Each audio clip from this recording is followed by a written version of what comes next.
नमस्कार साथियों, मेरा नाम है अशोक पांडे और मेरे चैनल जय विद अशोक में आपका स्वागत है। फ्रेंड्स, आज हम इंडियन इकोनॉमी के मॉड्यूल डी में चैप्टर नंबर 31 स्टार्ट करने वाले हैं। ये चैप्टर है फ्रेंड्स आपका capital markets and stock exchange के बारे में। तो देखो, हमने पहले चैप्टर नंबर 29 में पढ़ा क्या कि फाइनेंशियल मार्केट क्या होती है। उसी के तहत हमने देखा कि भाई इसमें फाइनेंशियल मार्केट में मनी मार्केट आती है और कैपिटल मार्केट आती है। क्रम में हम चलते जा रहे हैं। Financial market, money market, capital market. Now we are at capital market. ये हम डिस्कस करेंगे। This is part 1। 2-3 पार्ट इसमें भी लगेंगे सर, या हो सकता है 4-5 पार्ट लग जाए। जैसा डेटा होगा उस हिसाब से डिपेंडेंसी रहेगी। तो समझेंगे कि भाई कैपिटल मार्केट क्या होती है, उसी में प्राइमरी मार्केट, सेकेंडरी मार्केट क्या होती है। हमारे देश में कौन कौन से स्टॉक एक्सचेंज है मौके पर, डीम्यूचुअलाइजेशन ऑफ स्टॉक एक्सचेंज का क्या मतलब है, और स्टॉक ब्रोकर कौन होता है, हु इज स्टॉक ब्रोकर। ये सारी बातें हम यहाँ पर समझने और जानने वाले हैं। इंट्रोडक्शन की बात करेंगे। यहाँ पर कुछ काम का डेटा नहीं है, लेकिन समझना जरूरी है कि आखिर कैपिटल मार्केट की जरूरत क्यों पड़ी। तो इंट्रोडक्शन में अगर हम देखें, for starting any business and entrepreneur needs investment in the form of capital. कोई भी बिजनेस आप शुरू करना चाहते हैं तो आपको पूंजी चाहिए, ठीक है। अब कितनी पूंजी चाहिए वो निर्भर करेगा कि आपके प्रोजेक्ट का साइज क्या है। आप एक मेट्रो ट्रेन लाना चाहते हैं, आप एक बुलेट ट्रेन लाना चाहते हैं, या आप एक कोई छोटी मोटी फैक्ट्री लगाना चाहते हैं, तो उसी के हिसाब से कैपिटल आपका वेरी करता रहता है। In most cases the entrepreneur may not be able to bring the required capital from his own resources. भाई ज्यादातर केसेस में खुद के पैसे, इतने अमीर तो है नहीं कि इतना पैसा हो, अथाह पैसा है। जनरली ऐसा नहीं होता है, खुद के रिसोर्सेज से पैसे नहीं अरेंज हो पाते हैं। तो ऐसे में क्या विकल्प होगा, उधार लेना पड़ेगा। The entrepreneur may have to borrow the money from banks, financial institution, friends और रिलेटिव। तो ऐसे में पैसे आपको उधार लेने पड़ेंगे। बैंक से ले सकते हैं, फाइनेंशियल इंस्टीट्यूशन एनबीएफसी वगैरह ट्राई कर सकते हैं, दोस्तों से उधार मांग सकते हैं, रिश्तेदारों से उधार मांग सकते हैं। Borrowing has a cost in form of interest, and this may prove to be severe burden on the profitability of the business, particularly in case of project with a long gestation period। तो मतलब भाई जब भी आप उधार लेंगे तो उसके साथ एक और चीज होगी कि भाई उसका उसमें कॉस्ट जुड़ी होती है। क्या आपको ब्याज देना पड़ता है, कहीं से भी उधार लेंगे ब्याज देना पड़ेगा। और मित्रों से ले लेंगे, रिश्तेदारों से ले लेंगे तो वो ज़्यादा देते नहीं हैं। मान लीजिए वो ब्याज नहीं लेते तो बहुत ज़्यादा देते भी नहीं आपको। ऐसा नहीं कोई 2 करोड़ 3 करोड़ उधार आपको दे देगा। तो ये एक तरीके का बर्डन है प्रॉफिटेबिलिटी पर, क्योंकि आपके प्रॉफिट घट जाएगा। आप 100 करोड़ कमाते हैं, 30-40 करोड़ रुपए पता चलता है कि ब्याज में भर दिया, ठीक है। और ये बहुत ज़्यादा प्रभावित करता है उन बिज़नेसेस को जिनके लॉन्ग गेस्टेशन पीरियड होते हैं। अब what is long gestation period? ऐसा प्रोजेक्ट जो मतलब जैसे बुलेट ट्रेन बननी शुरू हुई है, तो बनने में ही 5 बरस लग जाएँगे। तो वो बनने का जो समय होता है उस समय वो अर्निंग नहीं करता है, तो यही गेस्टेशन पीरियड होता है, ओके। 5 वर्षों बाद जब बुलेट ट्रेन चलेगी, टिकट कटेंगे, तब जाकर के अर्निंग शुरू हो पाएगी। उसके पहले जो पैसा लगेगा वो अर्निंग नहीं करेगा। तो ये इतना समय जिस दौरान कोई कमाई नहीं होती उसे गेस्टेशन पीरियड कहा जाता है। ऐसे प्रोजेक्ट सोचो, कोई-कोई प्रोजेक्ट है जो 10-10 साल तक गेस्टेशन पीरियड है, 10 साल तक कोई अर्निंग ही नहीं हो रही, तो वहाँ पर और ज़्यादा प्रभाव पड़ता है किसका? इंटरेस्ट का, क्योंकि ब्याज आपको देना पड़ेगा। At the same time interest cost है सम टैक्स एडवांटेज टू। अभी बोल रहे हैं भाई नेगेटिव तो है लेकिन थोड़ा फायदा भी करती है। अगर टैक्स आपको इनकम टैक्स भरना है तो वहाँ पर जो है आप इंटरेस्ट पे किए होते हैं, ये जो है आपका खर्चे में चला आता है, तो आप थोड़ा टैक्स में बेनिफिट पाते हैं। कैसे पाते हैं? जैसे मान लीजिए आपका हाउसिंग लोन वगैरह होगा, तो मान लीजिए आपकी इनकम जो है, से मैं मान लेता हूँ 15 लाख रुपए की, 15 लाख रुपए। अब उसमें से अगर मान लीजिए आपने जो घर का इंटरेस्ट भरा है उसमें अगर 2 लाख रुपए जो है आपने इंटरेस्ट के तौर पर भर दिया है, तो आपकी इनकम 13 ही लाख हो गई, क्योंकि ये आपका खर्चा है, ठीक है। तो अब आपको 13 लाख पर इनकम टैक्स देना होता है, तो इस तरीके से थोड़ा-सा एडवांटेज भी रहता है। अब एक समस्या भी आती है, क्या? उधार लेना इतना आसान भी नहीं है। Since the bank and financial institution they demand a security for their loan in form of collateral. भाई बैंक क्या करेगा? फ्री में तो नहीं दे देगा, आपसे बोलेगा कि कुछ ना कुछ बंधक रखो, कोलेटरल रखो, है ना? इस वजह से promoters may choose to raise the major part of their requirement of capital money from the public by offering the latter, यानी कि पब्लिक को certain instrument like equity share, debenture, bonds and so on. तो भाई अब हमारे पास मान लो बंधक रखने के कुछ है ही नहीं, मैं नया-नया बिज़नेसमैन बना हूँ, मेरे पास कुछ बंधक रखने को नहीं है, तो मैं क्या करूँगा? प्रोमोटर मतलब वही जो कंपनी एस्टेब्लिश करता है। प्रोमोटर क्या करता है कि उसको पैसे चाहिए, तो वो अपनी ज़रूरतों को पूरा करने के लिए पब्लिक से जो है आईपीओ वगैरह दे करके पब्लिक को पैसे ऑफर करता है कि भाई तुम हमारा इक्विटी शेयर खरीद लो, हमारा डिवेंचर खरीद लो, हमारा बॉन्ड खरीद लो और बदले में हमको पैसे दे दो। तो ये एक प्रक्रिया अपनाई जा सकती है, ठीक है। In order to raise money from public, SEBI has prescribed certain rules and regulation, and by complying with the same, the promoters can raise their financial requirement in a market which is known as capital market. ये बोलते हैं कि भाई अगर public से money आपको raise करनी है तो सेबी ने उसके लिए कुछ रूल्स एंड रेगुलेशन बना रखे हैं। अगर उन रूल रेगुलेशन को आप फॉलो करते हैं तो आप अपनी फाइनेंशियल रिक्वायरमेंट को पूरा कर सकते हैं एक मार्केट से। उसी मार्केट का नाम कैपिटल मार्केट है, यहीं से आपकी जरूरत पूरी होगी, that's capital market. So capital market is a market for long term debt and equity shares. Capital market एक मार्केट है लॉन्ग टर्म डेट और इक्विटी शेयर के लिए जानी जाती है। In this market capital fund comprising both equity and debt are issued and traded. इस market में कैपिटल फंड जिसमें इक्विटी भी आती है और डेट भी आता है, दोनों ही इशू किए जाते हैं और ट्रेड किए जाते हैं। ठीक है, इस मार्केट में कैपिटल फंड जिसमें आपका इक्विटी और डेट दोनों आते हैं, इशू किए जाते हैं और ट्रेड किए जाते हैं। This also include private placement sources of debt equity as well as organised form like stock exchange. मतलब यहाँ पर दो तरीके से पैसे अरेंज कर सकते हैं, एक तो स्टॉक एक्सचेंज में लिस्ट करवा दीजिए या दूसरा प्राइवेट प्लेसमेंट किया जा सकता है, यानी कि इंडिविजुअल व्यक्ति को बुला बुला करके कुछ खास लोगों को भी हम मतलब अपनी कंपनी का शेयर दे सकते हैं। कैपिटल मार्केट जो है डिवाइड की जाती है दो पार्ट में, प्राइमरी मार्केट और सेकेंडरी मार्केट। दो तरीके की होती है, प्राइमरी मार्केट और सेकेंडरी। तो ठीक है फ्रेंड्स, हमने यहाँ पर क्या जाना कि भाई कोई भी बिजनेस स्टार्ट करने के लिए एंटरप्रेन्योर को पैसे की जरूरत होती है। कितना पैसा चाहिए, कितना कैपिटल चाहिए, वो निर्भर करेगा प्रोजेक्ट कितना बड़ा है।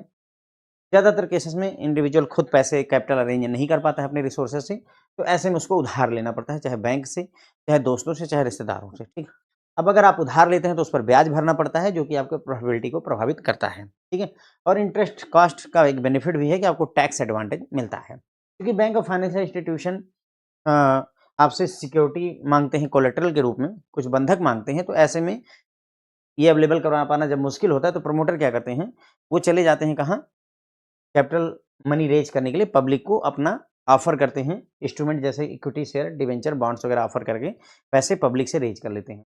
अगर कोई प्रमोटर है वो पब्लिक से पैसे रेज करना चाहता है तो उसके लिए सेबी गाइडलाइन लेकर आया हुआ है। अगर उन गाइडलाइन को आप फॉलो करते हैं तो आप कैपिटल रेज कर सकते हैं। किस मार्केट से? Capital market. तो कैपिटल मार्केट एक मार्केट है जहां पर लॉन्ग टर्म के डेट और इक्विटी शेयर्स होते हैं। डेट मतलब कर्जा, इक्विटी मतलब हिस्सेदारी। ठीक है, उसके बाद में इन्होंने बताया कि कैपिटल मार्केट में कैपिटल फंड में दो चीजें होती हैं, इक्विटी और डेट, और यही इशू और ट्रेड किए जाते हैं। यहाँ पर फंड दो तरीके से अरेंज किया जाता है, एक तो भाई प्राइवेट प्लेसमेंट के थ्रू और एक जो है स्टॉक एक्सचेंज के थ्रू। स्टॉक एक्सचेंज में सभी खरीद बेच सकते हैं और प्राइवेट प्लेसमेंट में केवल चुनिंदा लोगों को ही जो है अपनी कंपनी की हिस्सेदारी दी जाती है। कैपिटल मार्केट जो है डिवाइड किया जाता है प्राइमरी मार्केट और सेकेंडरी मार्केट में। ठीक है, बात करेंगे दोनों के बारे में कि प्राइमरी मार्केट क्या होती है और सेकेंडरी मार्केट क्या होती है। देखो, प्राइमरी मार्केट अगर मैं बात करूं तो जब पहली बार किसी कंपनी का शेयर आता है, जिसे आईपीओ बोला जाता है, इनिशियल पब्लिक ऑफरिंग। जैसे मान लीजिए कोई कंपनी है, अभी नई बनी है, मान लीजिए जैसे फिजिक्स वाला नई कंपनी बनी, अब इसको अगर अपना शेयर इशू करना है तो किस मार्केट में करेगी? ये सर प्राइमरी मार्केट में करेगी। सेकेंडरी मार्केट में आप नहीं इशू कर सकते, क्योंकि सेकेंडरी मार्केट प्राइमरी के बाद आती है। ओके, तो पहली बार शेयर लॉन्च करने के लिए, शेयर इशू करने के लिए फिजिक्स वाला को अपना आईपीओ लाने के लिए, इनिशियल पब्लिक ऑफरिंग के लिए प्राइमरी मार्केट में जाना होगा। एक बार शेयर आ गया, अगले दिन से फिजिक्स वाला के शेयर कहाँ पर ट्रेड होंगे? Secondary market. कहाँ पर ट्रेड होते हैं? सेकेंडरी मार्केट में। तो बेसिक सा डिफरेंस यही है, प्राइमरी मार्केट में पहली बार शेयर आता है, उसके बाद सेकेंडरी मार्केट, बात खत्म। पहली बार शेयर आया प्राइमरी मार्केट में, आफ्टर दैट जो कुछ भी होगा वो सब कुछ सेकेंडरी मार्केट में होगा। ओके, तो यही है primary market. In the primary market securities यानी share, bond, debentures are offer to the public for subscription for the purpose of raising capital और फंड। तो भाई प्राइमरी मार्केट में जो भी सिक्योरिटीज होती हैं वो पब्लिक को ऑफर की जाती है सब्सक्रिप्शन के लिए, कि आप इसको खरीदिए, सब्सक्राइब करिए, ठीक है, ताकि ये फंड रेज कर सकें। The issue of securities, share or bond in the primary market is subject to fulfillment of number of pre-issue guideline by SEBI and compliance of various provisions of Companies Act 2013। तो बोलते हैं कि share market में या हमारी primary market में जो भी आप सिक्योरिटी, शेयर या बॉन्ड इश्यू करते हैं, वो इश्यू करने से पहले आपको कुछ गाइडलाइन को फॉलो करना होता है जो कि इश्यू की गई हैं। यानी आप शेयर मार्केट में शेयर लेकर आए, उससे पहले आपको सेबी की कुछ गाइडलाइन और कंपनीज एक्ट 2013 की कुछ गाइडलाइंस को कंप्लायंस करना होगा, तभी आप शेयर मार्केट में अपना शेयर लाकर आ सकते हैं। अदरवाइज ऐसे नहीं ला सकते हैं जब तक आप इन दोनों। ये क्वेश्चन यहाँ पर एग्जाम में पूछा भी जाता है कि अगर कोई कंपनी अपना जो है आईपीओ लेकर आना चाहती है तो उसको किन दो मुख्य गाइडलाइन का फॉलो करना होगा? तो सर सेबी एक्ट को फॉलो करिए और कंपनीज एक्ट 2013 को फॉलो करिए, 1956 जो भी हो उसको फॉलो करिए। ये दो हैं सबसे जरूरी शेयर मार्केट में एंट्री करने के लिए, दो गाइडलाइंस बहुत जरूरी हैं, सेबी और companies act. This is question asked in exam, उसमें वो बहुत सारे ऑप्शंस देंगे आपको, ठीक है। Primary market is classified into public issue market and private placement market. अब उन्होंने बताया कि जो प्राइमरी मार्केट है इसको भी दो भाग में हमने बांटा है, पब्लिक इशू मार्केट और private placement market. Public issue market वो मार्केट है sir, private public issue market मतलब जहां पर आम जनता को शेयर इशू कर दिए जाते हैं, सभी लोग खरीद सकते हैं, यानी आईपीओ जैसे आया हुआ है। इनिशियल पब्लिक ऑफरिंग जो आती है वो पब्लिक इशू मार्केट में इशू आता है, यहाँ पर हर कोई खरीद सकता है। जैसे मैं चाहूँ फिजिक्स वाला का आईपीओ आ रहा है तो मैं भी बिड कर सकता हूँ, मैं भी अपनी तरफ से ट्रेड मतलब जो है बोली लगा सकता हूँ, सब्सक्राइब करने का प्रयास कर सकता हूँ। फिर आता है प्राइवेट प्लेसमेंट।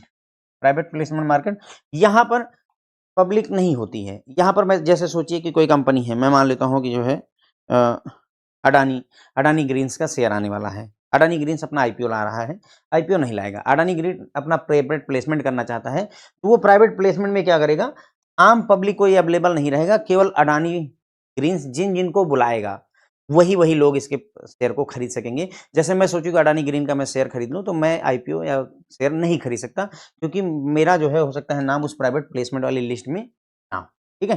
तो बस ये फर्क हो जाता है, दो तरीके की मार्केट होगी, प्राइवेट प्लेसमेंट चुनिंदा लोगों को देना, पब्लिक इशू सब किसी हर किसी को देना। There are a number of intermediary in the primary market such as merchant banker, issue manager, lead arranger.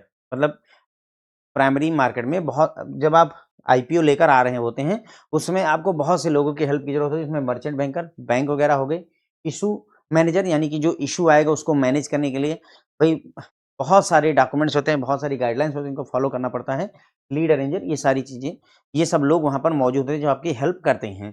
Banks participate in the capital market as banker to the issue arrangers and underwriter etcetera. मतलब bank जो है जब भी कोई capital market में participate करता है तो वहां पर इशू में मदद करने के लिए अरेंजर के तौर पर या अंडरराइटर के तौर पर वो हेल्प करता है। ये सभी काम है किससे रिलेटेड, जब भी कोई कंपनी का शेयर आता है उससे रिलेटेड। अब आती है सर हमारी दूसरी मार्केट, सेकेंडरी मार्केट। जैसा कि मैंने बताया कि पहली बार प्रोडक्ट मतलब शेयर आया तो प्राइमरी मार्केट में, आफ्टर दैट खरीदना बेचने का काम सेकेंडरी मार्केट में होता है, ठीक है। यानी स्टॉक एक्सचेंज जो है यहाँ पर इन्वॉल्व हो जाएगा, ठीक है। Secondary market refer to a market where securities are traded after being initially offered to the public in primary market and listed on stock exchange। तो सेकेंडरी मार्केट उस मार्केट को कहते हैं जहां पर सिक्योरिटीज को ट्रेड किया जाता है, लेकिन कब, जब वो इनिशियली पब्लिक को ऑफर कर दी गई हैं प्राइमरी मार्केट में और वो स्टॉक एक्सचेंज पर लिस्ट हो गई हैं, तब जाकर के सेकेंडरी मार्केट का रोल सामने आता है। Secondary market comprises of equity market and debt market. Security market में भी इक्विटी मार्केट होती है और डेट मार्केट होती है। Secondary market is the trading avenue in which already existing pre issued securities are traded among investor. तो यानी secondary market एक ऐसी जगह है जहां पर पहले से एग्जिस्टिंग या पहले से इशू सिक्योरिटीज को ट्रेड किया जाता है इन्वेस्टर्स के बीच में। अब सेकेंडरी मार्केट भी जो है दो तरीके की होती है, ऑक्शन मार्केट और डीलर मार्केट। ऑक्शन मार्केट और डीलर मार्केट दो तरीके की होती है। एक एग्जांपल से समझिए, स्टॉक एक्सचेंज जो होता है ये पार्ट है ऑक्शन मार्केट का, और ओवर द काउंटर मार्केट जो होती है ये डीलर मार्केट का पार्ट होती है, ठीक है। मतलब यहाँ पर सेकेंडरी मार्केट दो तरीके की है, ऑक्शन मार्केट यानी आप स्टॉक एक्सचेंज में गए, वहां पर खरीदा बेचा जा रहा है, जो दाम चल रहा है उस पर खरीदी, ऑक्शन मार्केट हो गया। तो स्टॉक एक्सचेंज ऑक्शन मार्केट का पार्ट हो गया। और डीलर मार्केट जो होती है इसमें ओवर द काउंटर प्रोडक्ट होते हैं, OTC, OTC over the counter, यानी कि आप ब्रांच में गए, काउंटर पर बैठे और डिस्कस किया और प्रोडक्ट को खरीदा, तो वो चीज़ आ जाती है किसमें, डीलर मार्केट में, ठीक है। उसी चीज़ को यहाँ पर एक फिगर के थ्रू इन्होंने समझाया है भाई कि जो कैपिटल मार्केट होती है वो दो तरीके की होती है। कैपिटल मार्केट दो तरीके की, प्राइमरी मार्केट और सेकेंडरी मार्केट। फिर प्राइमरी मार्केट भी दो तरीके की होती है, एक पब्लिक इशू मार्केट जो सबको अवेलेबल होता है खरीदने के लिए, दूसरा प्राइवेट प्लेसमेंट मार्केट, यहाँ चुनिंदा लोगों को ही शेयर दिए जाते हैं। इसी तरीके से सेकेंडरी मार्केट भी दो तरीके की होती है, एक ऑक्शन मार्केट होती है जहाँ पर बोली लगती है स्टॉक एक्सचेंज में, और दूसरी होती है डीलर मार्केट जो ओवर द काउंटर होती है, ओवर द काउंटर होती है, दो तरीके होती है। ये कैपिटल मार्केट का पूरा स्ट्रक्चर इन्होंने दिया हुआ है फ्रेंड्स हमें। आगे बढ़ते हैं। For the general investor the secondary market provides N efficient platform for trading of security and price discovery.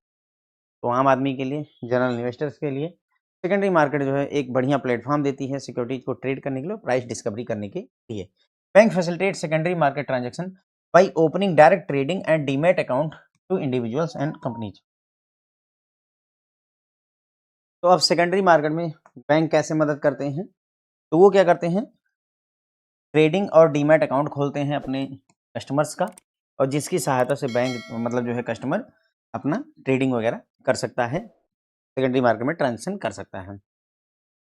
Banks also extend credit against securities, they can also fund function as clearing house banks. मतलब बोलते हैं कि bank जो है जो भी securities है, जो भी शेयर हैं, उनके अगेंस्ट में लोन देते हैं।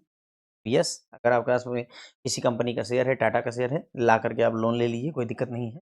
और साथ ही साथ में बैंक जो है क्लियरिंग हाउस बैंक का काम भी करते हैं। क्लियरिंग हाउस मतलब शेयर के सेटलमेंट में मदद करते हैं। फिर आ जाता है सर हमारा स्टॉक एक्सचेंज कौन कौन से।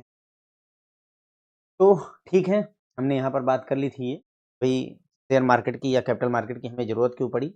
फिर हमने बात की कि कैपिटल मार्केट दो तरीके की होती है, प्राइमरी मार्केट में पहली बार जो है आम जनता के लिए जब share security bond debenture issue किया जाता है तो उसे प्राइमरी मार्केट कहते हैं। यहाँ पर सेबी की गाइडलाइन और कंपनीज एक्ट 2013 की गाइडलाइन को फॉलो करना जरूरी होता है, तभी आप शेयर मार्केट में शेयर को लॉन्च कर सकते हैं। प्राइमरी मार्केट दो तरीके होती है, पब्लिक इशू मार्केट और private placement market. Public issue market में हम हर आम आदमी जो है खरीद सकता है शेयर को। प्राइवेट प्लेसमेंट में चुनिंदा लोगों को शेयर दिए जाते हैं। उसके बाद में यहाँ पर बहुत सारी इंटरमीडिएटरीज होती हैं प्राइमरी मार्केट में, जैसे merchant banker, issue manager, lead arranger. Bank यहाँ पर काम करता है अंडर राइटर, अरेंजर और इशू वगैरह का। ठीक है, फिर आता है sir secondary market. Secondary market उस मार्केट को रेफर करती है जहाँ पर सिक्योरिटीज को ट्रेड किया जाता है, लेकिन ट्रेड तब होती है जब वो आईपीओ उनका पब्लिक आम आदमी को पहले ही वो दी जा चुकी हो और स्टॉक एक्सचेंज पर लिस्ट हो चुकी। सेकेंडरी मार्केट में इक्विटी मार्केट और डेट मार्केट दोनों होते हैं। सेकेंडरी मार्केट एक ऐसी जगह होती है जहाँ पर इन्वेस्टर सिक्योरिटीज को खरीद बेच सकते हैं जो कि ऑलरेडी इशू हो चुकी हैं। सेकेंडरी मार्केट जो है दो तरीके की होती है, ऑक्शन मार्केट और dealer market. Auction market stock exchange को कह सकते हैं, यहाँ पर ऑक्शन होता है, बोली लगती है। और डीलर मार्केट होती है जहाँ पर बोली नहीं लगती, आप ब्रांच में जाकर के ओवर द काउंटर डिस्कस करके चीज देखते हैं। ठीक है, कैपिटल मार्केट में प्राइमरी मार्केट और सेकेंडरी मार्केट। प्राइमरी मार्केट के दो पार्ट हैं, public issue market, private placement market. Secondary के हैं ऑक्शन मार्केट और डीलर मार्केट। फिर आ जाता है जनरल इन्वेस्टर के लिए सेकेंडरी मार्केट एक प्लेटफॉर्म प्रोवाइड करती है जहां पर सिक्योरिटीज की ट्रेडिंग की जा सकती है और प्राइस की डिस्कवरी की जा सकती है। ठीक है, बैंक कैसे मदद करते हैं, तो बैंक जो है डीमैट अकाउंट और ट्रेडिंग अकाउंट खोलते हैं अपने कस्टमर का, और वो कस्टमर जो है सेकेंडरी मार्केट में शेयर मार्केट में जाकर के ट्रांजेक्शन कर सकता है। इसके अलावा बैंक जो भी शेयर वगैरह हैं, सिक्योरिटीज हैं, उसके अगेंस्ट में लोन देते हैं, और बैंक जो है क्लियरिंग हाउस बैंक का भी काम करते हैं। ठीक है, फिर आ जाता है सर कि हमारे देश में कौन कौन से स्टॉक एक्सचेंज हैं। तो स्टॉक एक्सचेंजेज इन इंडिया की अगर हम बात करें, at present following are the stock exchanges in India. हमारे देश में मौके पर कुछ स्टॉक एक्सचेंज हैं। पहला है बीएससी लिमिटेड, जिसे पहले बॉम्बे स्टॉक एक्सचेंज के नाम से जाना जाता था, बीएससी के नाम से जाना जाता था, अभी बीएससी लिमिटेड कहते हैं। बॉम्बे स्टॉक एक्सचेंज लिमिटेड के नाम से जाना जाता है। तो it is the oldest stock exchange of India, set up in 1875 and first stock exchange to be granted permanent recognition from SEBI. तो ये भाई ओल्डेस्ट कहते हैं, it is the oldest stock exchange, हमारे देश का सबसे पुराना कह सकते हैं। 1875 में स्टेब्लिश हो गया था अंग्रेजों के समय में, और इसे परमानेंट रिकॉग्निशन दी गई है सेबी के द्वारा। अब it is one of the two major stock exchanges in the country today. मतलब हमारे देश में दो मेजर स्टॉक एक्सचेंज हैं, एक बीएससी है और दूसरा एनएससी है, उनमें से एक है पीएससी। ठीक है, तो ध्यान रखिएगा, दो मेजर स्टॉक एक्सचेंज हमारे देश में कौन कौन से हैं, Bombay stock exchange, national stock exchange. सबसे पुराना अगर देखें तो भाई हमको यही बीएससी ही दिख रहा है, 1875 में बॉम्बे स्टॉक एक्सचेंज बना। अब सोचिए, ये 1875 में बॉम्बे स्टॉक एक्सचेंज है, और नेशनल स्टॉक एक्सचेंज जब आता है वो कब आता है, 1990। डिफरेंस मेरे ख्याल से 100 बरस लग गए इसको, है ना, 1800 से 1900। ठीक है, तो ये सबसे पुराना बॉम्बे स्टॉक एक्सचेंज है। नेशनल स्टॉक एक्सचेंज एनएससी, तो दो स्टॉक एक्सचेंज है जो मेजर हैं, बड़े हैं। एक तो बॉम्बे वाला देख लिया, दूसरा हम नेशनल स्टॉक एक्सचेंज देख रहे हैं। It is establish in 1992 and is the other major stock exchange in the country today. तो ये जो है 1992 में स्टेब्लिश किया गया था और ये दूसरा जो है मेजर स्टॉक एक्सचेंज है और इसको भी जो है परमानेंट रिकॉग्निशन मिली हुई है सेबी से, यानी सेबी इसको परमानेंटली स्टॉक एक्सचेंज के तौर पर मानता है। फिर आ जाता है sir Calcutta stock exchange limited. अभी ये इनएक्टिव हो गया है, यानी बंद हो गया है फिलहाल, ध्यान लेकिन रखा हुआ है इन्होंने सिलेबस में। तो कलकत्ता स्टॉक एक्सचेंज है, it has been one of the oldest stock exchange of India. It was set up as an association in 1908 and it has permanent recognition as a stock exchange. However, once among major stock exchanges of the country, it has now remained inactive for several years. मतलब ये बोलते हैं भाई पुराना stock exchange है, 1908 में एक association के तौर पर ये बना था, सेबी ने इसको परमानेंट रिकॉग्निशन पहचान दे रखी थी, लेकिन अभी ये इनएक्टिव है मौके पर, कलकत्ता स्टॉक एक्सचेंज SE। ठीक है, अभी देखिए ये भी 1908 में इस्टेब्लिश हुआ है, लेकिन हमारा जो बॉम्बे स्टॉक एक्सचेंज है 1875 में, तो अभी भी पुराने का दर्जा बॉम्बे स्टॉक एक्सचेंज कंधों पर ही है। हम इस बात पर जोर क्यों दे रहे हैं बॉम्बे स्टॉक एक्सचेंज के पुराने पे, क्योंकि एग्जाम में क्वेश्चन पूछते हैं कि हमारे देश का सबसे पुराना स्टॉक एक्सचेंज कौन सा है, Bombay stock exchange. Okay, answer हो जाना चाहिए metropolitan stock exchange of India limited. Metropolitan stock exchange of India limited it was formed in December 2012 and commence trading in February 2013। सिर्फ इतनी सी बात उन्होंने बताई कि भाई ये दिसंबर 2012 में बना और फरवरी 2013 से इसमें ट्रांजैक्शन शुरू हो गई, ट्रेडिंग शुरू हो गई। फिर आता है India international exchange, India INX, यानी इंडिया तो रहा ही और इंटरनेशनल के लिए IN और एक्सचेंज के लिए एक्स इन्होंने वर्ड यूज किया, India INX। This stock exchange is subsidiary of Bombay stock exchange.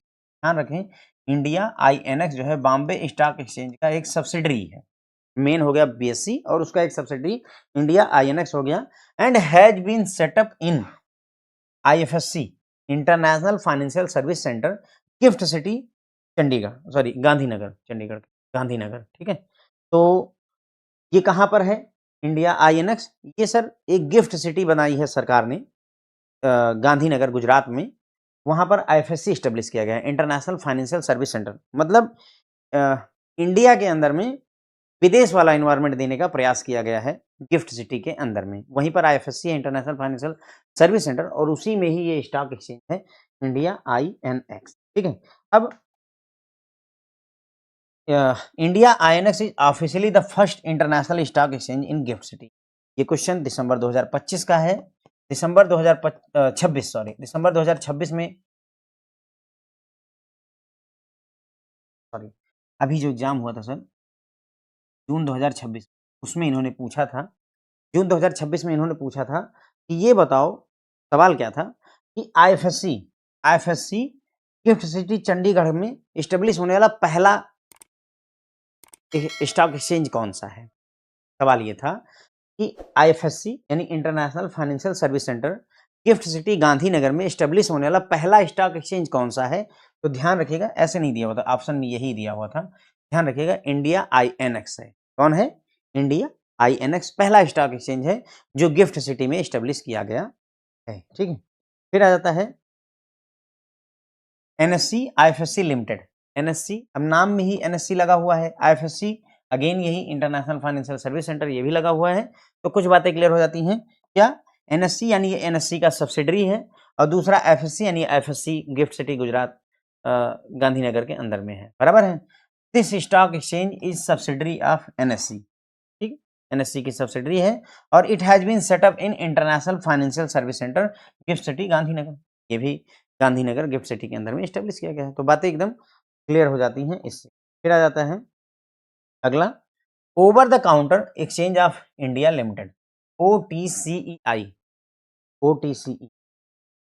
OTC over the counter, OTC over the counter exchange India of India, over the counter exchange of India. ठीक है, तो it was set up in 1990 to aid enterprising promoters in raising finance for their project in cost effective manner. मतलब वही जो entrepreneurs थे हमारे, उनको पैसों की जरूरत थी, तो उन्हीं को मदद करने के लिए 1990 के दौरान में ये जो है इस्टेब्लिश किया गया। तो बस फ्रेंड्स इतने ही स्टॉक एक्सचेंज इनके बारे में हमें यहाँ पर समझना था, पढ़ना था। तो हमने यहाँ पर देखा भाई क्या, बॉम्बे स्टॉक एक्सचेंज जिसे बीएससी लिमिटेड कहते हैं, पहले बॉम्बे स्टॉक एक्सचेंज के नाम से जानते थे, अब बीएससी के नाम से जानते हैं। ये सबसे पुराना स्टॉक एक्सचेंज है इंडिया का, 1875 में एस्टेब्लिश हुआ है। इसको सेबी परमानेंट रिकॉग्निशन देता है। दो बड़े स्टॉक एक्सचेंज हैं हमारे देश में, एक बीएससी जो हमने अभी देखा और एक NSC national stock exchange. National stock exchange 1992 में एस्टेब्लिश हुआ था। ये बड़े स्टॉक एक्सचेंज का पार्ट है और इसे परमानेंट रिकॉग्निशन मिली हुई है सेबी की तरफ से। सेबी की तरफ से परमानेंट पहचान मिली हुई है। कलकत्ता स्टॉक एक्सचेंज अभी बंद हो चुका है। ये भी पुराना स्टॉक एक्सचेंज है, 1908 में एस्टेब्लिश हुआ है। परमानेंट रिकॉग्निशन थी लेकिन अभी ये इनएक्टिव है। फिर आ जाता है मेट्रोपॉलिटन स्टॉक एक्सचेंज, ये 1912 में एस्टेब्लिश हुआ और 2013 में इसने अपना काम शुरू किया। पहला स्टॉक एक्सचेंज जो गिफ्ट सिटी गांधीनगर में बना वो है इंडिया आईएनएक्स या इंडिया इंटरनेशनल एक्सचेंज के नाम से। ये बॉम्बे स्टॉक एक्सचेंज की सब्सिडरी है और ये स्टेब्लिश हुआ है कहाँ, गिफ्ट सिटी गुजरात में, आईएफएससी के अंदर में, इंटरनेशनल फाइनेंशियल सर्विस सेंटर के अंदर में।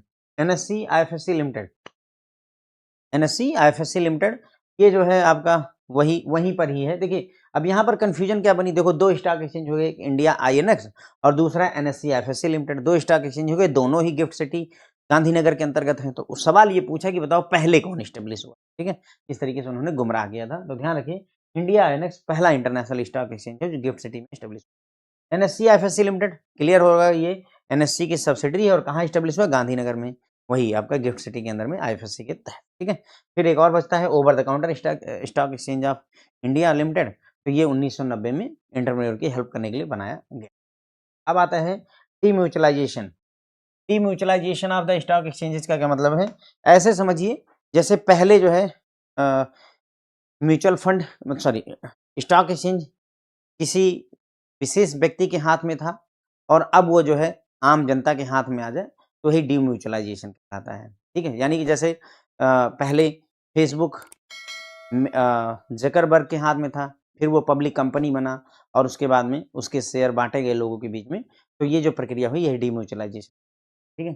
तो demutualisation refers to the transition process of an exchange from a mutually owned association to a share holders owned company.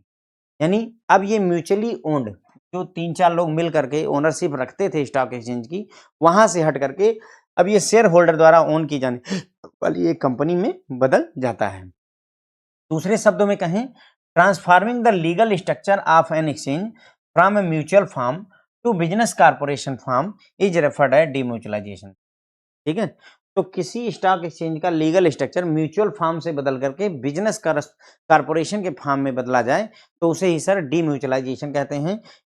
This in effect means that after demutualisation the ownership, the management and the trading rights at exchange are segregated from one another. मतलब ये बोलते हैं डीम्यूचुअलाइजेशन जब होता है तो उसके बाद में जो ओनरशिप है वो किसी और के पास रहेगी, इसको मैनेज करने की जिम्मेदारी किसी और के पास रहेगी और ट्रेडिंग करने का अधिकार किसी और के पास हो जाता है। तो ये सब चीजें एक दूसरे से अलग हो जाती हैं। इन अ म्यूचुअल एक्सचेंज अगर हमारा डीम्यूचुअलाइजेशन ना हुआ हो, म्यूचुअल एक्सचेंज होगा, तो ये जो 3 फंक्शन है ओनरशिप का, मैनेजमेंट का और ट्रेडिंग का, ये सिर्फ एक सिंगल ग्रुप के पास, ये तीनों पावर एक ही ग्रुप के पास रहती है। एक ही ग्रुप के पास में ओनरशिप भी रहती है, उसी के पास मैनेजमेंट की जिम्मेदारी और उसी के पास ट्रेडिंग की जिम्मेदारी भी रहती है। लेकिन जब डीम्यूचुअलाइजेशन हो जाता है तो ये 3 जो है अलग अलग तीनों चीजें हो जाती हैं। मैनेजमेंट किसी के हाथ में है, ओनरशिप किसी के हाथ में है और ट्रेडिंग किसी के हाथ में है। Here the broker members of stock exchange are both the owners and the traders on exchange and they further manage the exchange as well। तो मतलब यहाँ जो ब्रोकर मेंबर होते हैं वो ओनर भी होते हैं, जो ब्रोकर है वही ओनर है और ट्रेडर भी हैं एक्सचेंज के, और साथ ही साथ में मैनेज करने की जिम्मेदारी भी जो है उन्हीं के ऊपर रहती है। कब, जब ये म्यूचुअल फॉर्म में रहता है, जब म्यूचुअल फॉर्म में है। जब डीम्यूचुअलाइजेशन होगा तो ऐसा नहीं रहेगा। यहाँ देखिए कहीं ना कहीं ब्रोकर मेंबर के ऊपर ही तीनों जिम्मेदारियां हैं, तीनों चीजों के मालिक यही, ओनर भी यही है, ट्रेडिंग भी यही कर रहे हैं और मैनेज करने की जिम्मेदारी भी इनकी है। लेकिन a demutualised exchange on the other hand has all these 3 functions clearly segregated. यानी कि जब डीम्यूचुअलाइज एक्सचेंज हो जाता है तो ये तीनों फंक्शन सेग्रीगेट हो जाते हैं, अलग अलग हो जाते हैं। यानी ओनरशिप अलग चली जाती है अलग ग्रुप को, मैनेजमेंट की जिम्मेदारी अलग ग्रुप को चली जाती है और ट्रेडिंग की जिम्मेदारी सेपरेट हैंड में चली जाती है। सब के सब अलग अलग लोग संभालते हैं। Bombay stock exchange, national stock exchange, over the counter stock exchange in India, stock exchange India are not only corporatized but also demutualized। With the segregation of ownership, trading and rights of members. मतलब ये बोलते हैं कि Bombay stock exchange का, national stock exchange का, over the counter exchange India का corporatisation हुआ, यानी इन्हें कंपनी में कॉर्पोरेट में बदला गया है। साथ ही साथ इनका डीम्यूचुअलाइजेशन भी हो चुका है, यानी यहाँ पर ओनरशिप अब किसी के पास है, ट्रेडिंग के राइट्स किसी के पास हैं और मैनेजमेंट की जिम्मेदारी किसी और के कंधों पर है। तो बस बात घूम घूम के एक ही बात हमने समझी कि डीम्यूचुअलाइजेशन का मतलब अगर आपसे पूछो तो क्या हुआ, डीम्यूचुअलाइजेशन का मतलब ये हुआ कि 3 जिम्मेदारियां अलग-अलग लोगों के कंधों पर चली जाए अगर, तो उसे डीम्यूचुअलाइजेशन कहते हैं। अगर तीनों की तीनों जिम्मेदारियां ओनरशिप, मैनेजमेंट और एक और चीज होती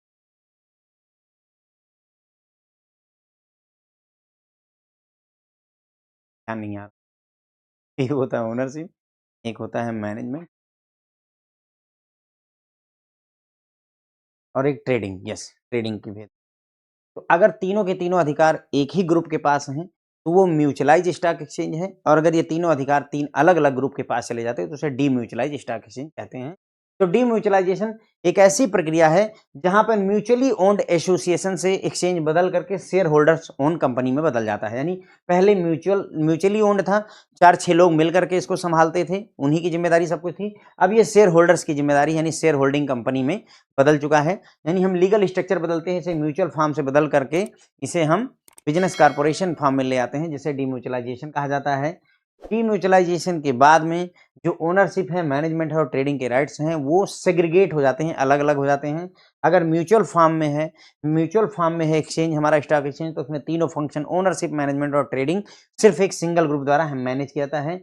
ब्रोकर जो मेंबर्स होते हैं एक्सचेंज के, जो ब्रोकर मेंबर्स होते हैं म्यूचुअल वाले में, ठीक है, बात कर रहा हूँ मैं म्यूचुअल एक्सचेंज में, जहाँ पर तीनों जिम्मेदारियां एक साथ होती हैं, तो म्यूचुअल मेंबर्स जो होते हैं, सॉरी ब्रोकर मेंबर्स जो होते हैं, उन्हीं के पास में ओनरशिप, ट्रेडिंग के राइट्स होते हैं और मैनेजमेंट की जिम्मेदारी भी ब्रोकर मेंबर्स के पास ही रहती है। लेकिन जब डीम्यूचुअलाइजेशन हो जाता है एक्सचेंज का, तो ये तीनों फंक्शन सेग्रीगेट हो जाते हैं, ओनरशिप, मैनेजमेंट और ट्रेडिंग के अधिकार अलग अलग लोगों के पास चले जाते हैं। तो इसी तरीके से Bombay stock exchange, national stock exchange, over the counter exchange India limited, ये सभी इनका कॉर्पोरेटाइजेशन ही नहीं हुआ है, बल्कि ये डिम्यूचुअलाइज्ड भी हैं मौके पर। यहाँ पर ओनरशिप और ट्रेडिंग के जो अधिकार हैं मेंबर्स के, वो सेग्रीगेटेड हैं। फिर आ जाता है सर हमारा लास्ट टॉपिक, जो कि है broker, stock broker. Stock broker आगे चल करके हम पढ़ेंगे, समझेंगे। जो आपके शेयर होते हैं उनको डिमेटलाइज फॉर्म में डिपॉजिटरी पार्टिसिपेंट द्वारा रखा जाता है। तो डिपॉजिटरी पार्टिसिपेंट जो आपका एनएसडीएल वगैरह है, सीडीएसएल वगैरह है, इनके द्वारा शेयर आपके होल्ड करके रखे जाते हैं। तो ये जो डिपॉजिटरी पार्टिसिपेंट्स एनएसडीएल और सीडीएसएल वगैरह होते हैं, ये खुद जो है ब्रोकिंग का काम नहीं कर सकते हैं, तो उनको एजेंट की जरूरत होती है, उन्हीं को ही स्टॉक ब्रोकर कहते हैं।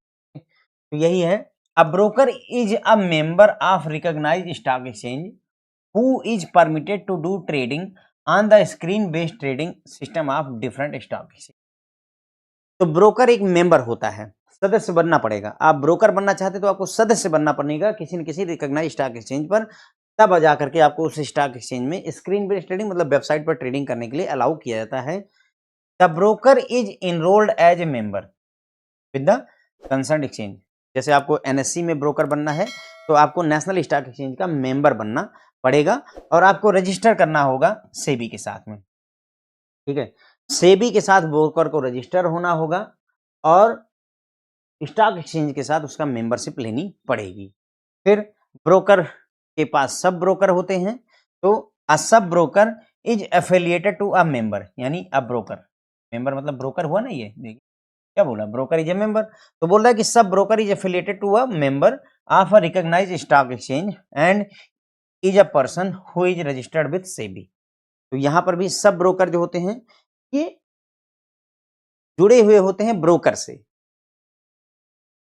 से जो कि किसी रिकॉग्नाइज्ड स्टॉक एक्सचेंज का मेंबर होता है और ये सेबी के साथ रजिस्टर्ड होता है। ठीक है, तो मतलब कहने का ये हुआ, हियर इज ब्रोकर और नीचे आ गए सब ब्रोकर। तो सब ब्रोकर क्या होते हैं, सब ब्रोकर ब्रोकर से जुड़ा होता है। ब्रोकर किससे जुड़ा होता है, स्टॉक एक्सचेंज का मेंबर होता है और साथ ही साथ में ये सेबी से रजिस्टर्ड भी होता है। ठीक है, तो सब ब्रोकर को भी सेबी के साथ रजिस्टर करना पड़ेगा और इसको किसी मेंबर से जोड़ना पड़ेगा सब ब्रोकर। ठीक है, तो हो गई बात हमारी स्टॉक ब्रोकर के बारे में। अब broker is a member of recognised stock exchange. Broker जो होता है मेंबर होता है किसी रिकॉग्नाइज्ड स्टॉक एक्सचेंज का, जिसे ट्रेडिंग करना अलाउ होता है डिफरेंट स्टॉक एक्सचेंज पर। ब्रोकर एनरोल होता है एज ए मेंबर किसी स्टॉक एक्सचेंज के साथ में जहां पर उसको ट्रेड करना है, और इसे रजिस्टर्ड होना होता है सेबी के साथ में। और इसी तरीके से a sub broker is affiliated to a member of recognised stock exchange and is a person who is registered with SEBI. तो सब ब्रोकर किसी न किसी मेंबर या ब्रोकर से जुड़ा हुआ होता है स्टॉक एक्सचेंज के, और साथ ही साथ में ये भी सेबी से रजिस्टर्ड रहता है। तो बस फ्रेंड्स, यहीं पर बात अपनी खत्म हो जाती है। Thank you so much. अगले लेक्चर में फिर मिलेंगे।